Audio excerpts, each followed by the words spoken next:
এই পৃথিবীর বুকে সবচেয়ে বড় নিয়ামত হচ্ছে একজন সন্তানের জন্য পিতামাতা।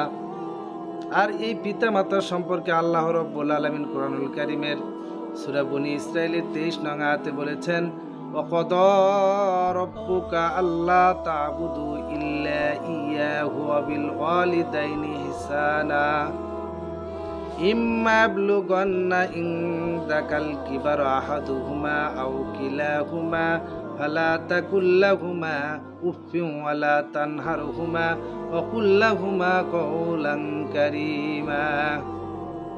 আল্লাহ রাব্বুল আলামিন আদেশ দিয়েছেন, হে বান্দারা, তোমরা আমার ইবাদত করো, আমার ইবাদত ছাড়া অন্য কারো ইবাদত করো না, এবং তোমাদের পিতামাতার সঙ্গে সৎ আচরণ করো। তারা দুজনের একজন যদি বার্ধক্যে উপনীত হয়, সেই সময় তাদের সঙ্গে উহ শব্দটি উচ্চারণ করো না, এবং তাদের সামনে সব সময় সম্মানসূচক আচরণ করো।